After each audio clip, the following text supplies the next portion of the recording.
Assalamualaikum warahmatullahi wabarakatuh. Perkenalkan, kami dari kelompok 5 Psikologi Perkembangan Universitas Negeri Padang. Kami beranggotakan Ataya Kamila Wida, Fatima Azahra, dan Putri Yulia Reski Gusri. Kelompok kami akan menjelaskan bedah kasus remaja dengan judul Kejahatan Pembegalan oleh Remaja. Baiklah, saya Fatima Azahra akan membacakan kasus mengenai kejahatan pembegalan oleh remaja. Pada tanggal 23 Juli 2020, seorang remaja berumur 19 tahun berinisial P ditangkap oleh polisi karena pelaku terbukti melakukan pencurian dan membegal sepeda motor dengan sepucuk senjata api sejak tahun 2019. P terbukti telah melakukan pembegalan lebih dari 50 sepeda motor di kawasan Cikarang dan Bekasi. Saat pelaku beraksi melakukan pembegalan, pelaku tidak sendiri. Ia diduga ditemani oleh 2 orang tersangka yang saat ini berstatus sebagai buronan. Mereka mengincar sepeda motor yang terparkir di pertokoan ataupun di indikos. Mereka pun juga mengincar sepeda yang melintas di tempat sepi. Kabid Humas Polda Metro Jaya Komisaris Besar Yusri Yunus mengatakan bahwa pelaku sudah melakukan lebih dari 50 kali pembegalan. Namun pada Senin 3 Agustus 2020, pelaku tertangkap. Yusri Yunus juga mengatakan bahwa kendaraan hasil curian dijual kembali oleh P kepada seorang penadah dengan harga 2 hingga 2,5 juta rupiah.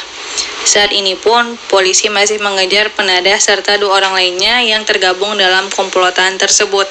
Polisi juga masih mengembangkan kasus ini agar dapat mengetahui apakah ada orang lainnya yang tergabung dalam komplotan begal ini.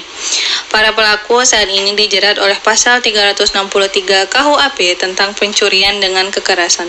Mereka akan dihukum dengan ancaman 7 tahun penjara. Beberapa ciri yang khas dari perkembangan remaja dapat dilihat bahwa masa awal remaja adalah tahap di mana remaja mengalami krisis karena adanya perubahan perkembangan yang cepat. Pada masa perkembangan remaja akhir, meliputi aspek-aspek seperti aspek psikososial, moral, dan kognitif. Pada kasus ini, pelaku dari tindak kejahatan begal adalah remaja-remaja yang berusia sekitar 19 tahun. Menurut Boring dan kawan-kawan, remaja adalah periode perkembangan seseorang dalam transisi dari anak-anak yang bertumbuh terbalik, meliputi semua perkembangan yang dialami untuk mempersiapkan kedewasaan.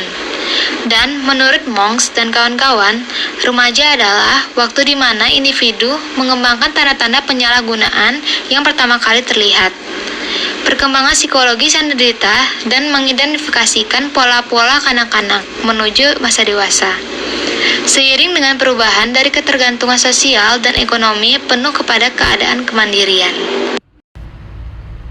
Pada kasus ini, tidak dijelaskan alasan P dan teman-temannya melakukan tindakan kriminal tersebut. Tindakan kejahatan yang dilakukan oleh P dan teman-temannya dipengaruhi oleh aspek-aspek perkembangan dalam diri mereka, yaitu aspek moral dan psikososial. Aspek moral.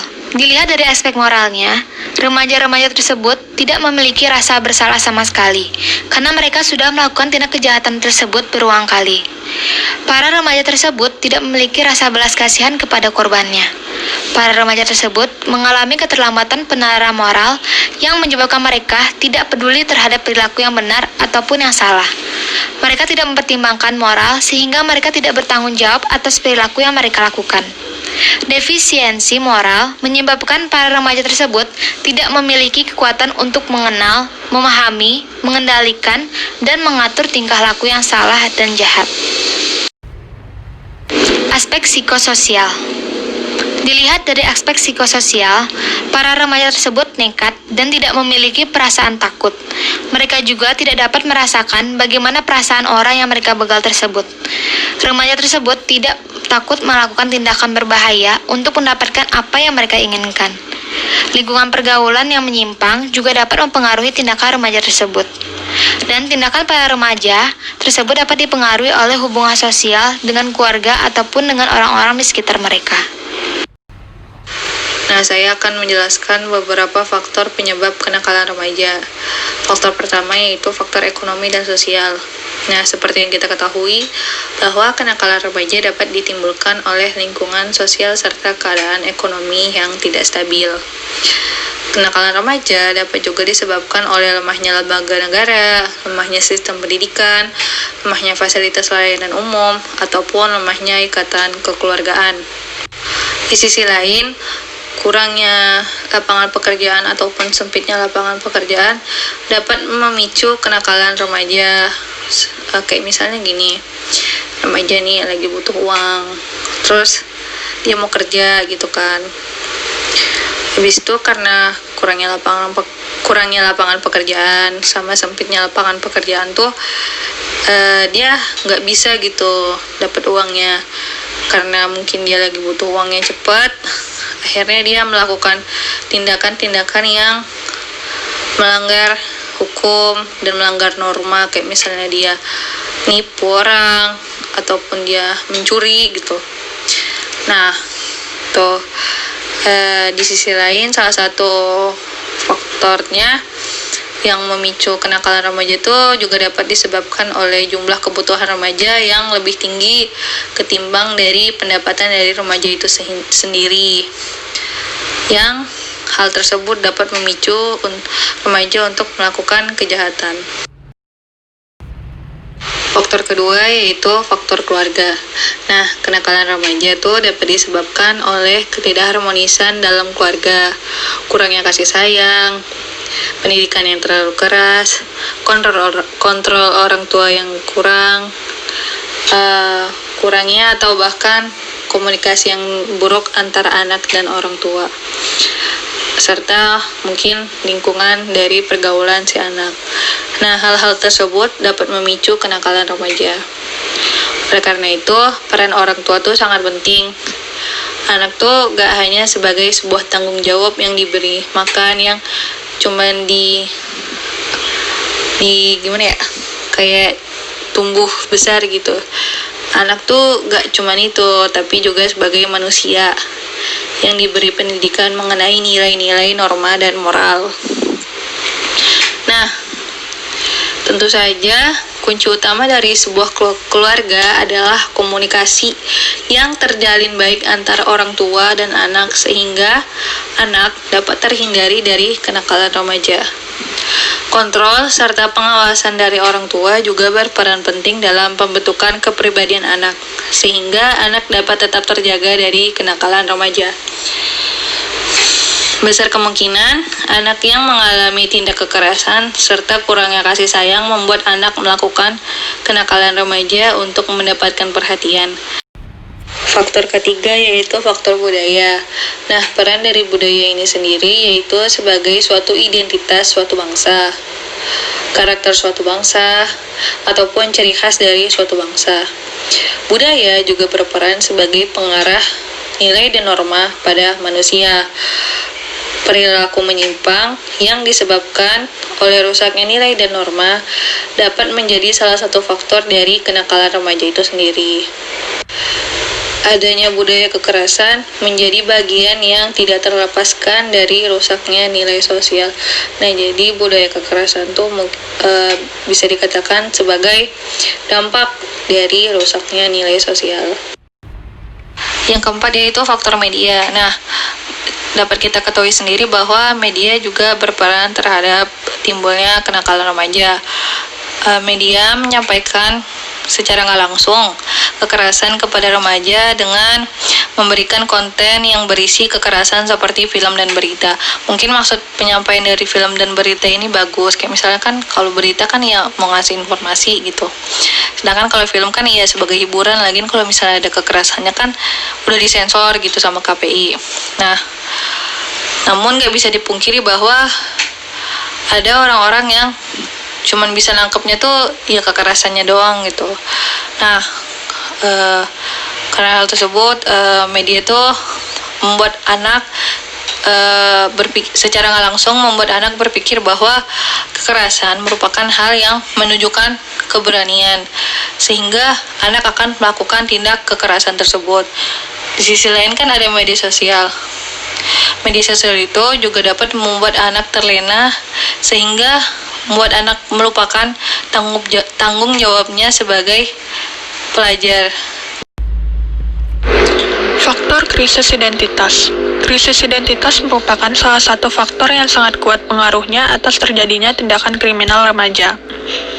Dalam beberapa penelitian, ditemukan beberapa pelaku yang mengakui bahwa keterlibatan mereka dalam tindak kriminal begal motor erat kaitannya dengan persoalan krisis identitas. Yang dimaksud dengan identitas yakni bahwa keterlibatan mereka dengan kelompoknya semata-mata karena agar diakui sebagai bagian dari kelompok tersebut. Seorang remaja yang tidak mampu memenuhi tuntutan yang dibebani pada dirinya untuk setiap masa perkembangan yang ia lewati, mungkin akan memilih perkembangan identitas yang negatif. Faktor kontrol diri yang rendah. Peneliti menemukan bahwa pelaku yang masih remaja melakukan tindakan kriminal begal motor ini karena kontrol diri yang rendah. Kendali diri merupakan sesuatu yang penting yang memungkinkan seseorang untuk bersikap awas terhadap apapun di luar dirinya. Sikap awas memang tidak sepenuhnya baik, karena cenderung bisa membawa dia sikap berhati-hati. Tapi pada sisi yang lain, sikap hati-hati ini dapat membawanya untuk tak mudah mengikuti apapun ajakan atau desakan dari eksternal. Pelaku yang masih remaja gagal dalam mengembangkan kontrol diri yang esensial yang sudah dimiliki orang lain selama proses pertumbuhan. Mereka gagal dalam mengarahkan kontrol dirinya kepada hal-hal yang lebih baik. Terakhir adalah faktor dari teman sebaya. Teman sebaya adalah kelompok remaja nakal yang memiliki pengaruh besar dalam proses menuju masa dewasa. Menjadi bagian suatu kelompok telah memberikan rasa aman kepada anggotanya. Anak-anak yang nakal saling tertarik dengan sesama mereka. Remaja juga lebih mudah mengubah keputusan dan menyesuaikan perilakunya sebagai respon terhadap tekanan rekan sebayanya. Mereka yang berperilaku buruk di sekolah dan tidak betah bersama teman-teman sekelas yang sopan, mereka yang tidak populer dan berprestasi rendah sering tertarik satu dengan yang lain dan saling menguatkan perilaku yang salah. Berperilaku buruk tidak selalu memberikan konsekuensial yang buruk. Berbeda dengan bayangan orang, ternyata mereka yang melakukan kekerasan tidak mengalami kesulitan berteman. Remaja dengan perilaku kekerasan sering dipandang sebagai individu yang lebih dewasa. Kesimpulannya adalah kejahatan sadis pembegalan yang dilakukan remaja sebagai bagian dari proses pendewasaan menunjukkan rendahnya kemampuan kontrol sosial terhadap remaja, sehingga membiarkan penyimpangan perilaku terjadi. Pembegalan oleh remaja telah melewati batasan kenakalan remaja, sehingga harus diberlakukan sebagai sebuah permasalahan kriminal dewasa. Jika tidak ditangani secara tepat, remaja yang melakukan kejahatan sadis ini akan belajar bahwa kejahatan adalah norma yang diperbolehkan. Tindak kriminal pembegalan motor yang dilakukan oleh remaja terjadi karena ada beberapa faktor seperti faktor ekonomi dan sosial, faktor keluarga, faktor budaya, faktor media sosial, faktor krisis identitas, kontrol diri yang rendah, dan juga faktor dari teman sebaya. Faktor yang paling dominan menjadi penyebab dari kenakalan remaja biasanya adalah pengaruh teman sebaya atau orang-orang yang di sekitarnya. Saran. Diri sendiri. Untuk menghindari perilaku yang menyimpang, remaja sebaiknya memperhatikan dan memilih lingkungan pergaulan yang benar dan sehat, supaya dapat memberikan pengaruh yang positif kepada diri sendiri. Membangun komunikasi yang baik kepada orang tua maupun lingkungan sekitar. Menjalani aktivitas yang positif seperti mengembangkan kemampuan yang dimiliki dan belajar untuk mengendalikan keinginan dan menaati setiap aturan yang ada. Orang tua. Orang tua merupakan sosok terpenting dalam perkembangan remaja. Terbentuknya sikap dan perilaku remaja dimulai dari pengasuhan orang tua.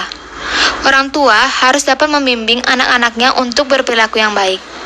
Orang tua juga harus dapat membangun komunikasi yang baik dengan anak-anaknya agar anak-anaknya merasa disayangi.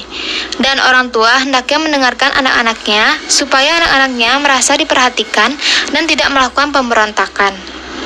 Dan jika anak-anak melakukan kesalahan, hendaknya orang tua memberikan nasihat yang baik dan tidak menyudutkan anak atas kesalahannya. Lingkungan sekitar. Lingkungan sekitar remaja juga dapat mempengaruhi perkembangan remaja. Hendaknya lingkungan sekitar remaja tersebut memberikan contoh yang baik kepada mereka dan melaksanakan kegiatan positif supaya mereka juga dapat mencontoh perilaku yang positif pula. Sekian video penjelasan materi dari kelompok kami. Mohon maaf apabila ada kesalahan. Wassalamualaikum warahmatullahi wabarakatuh.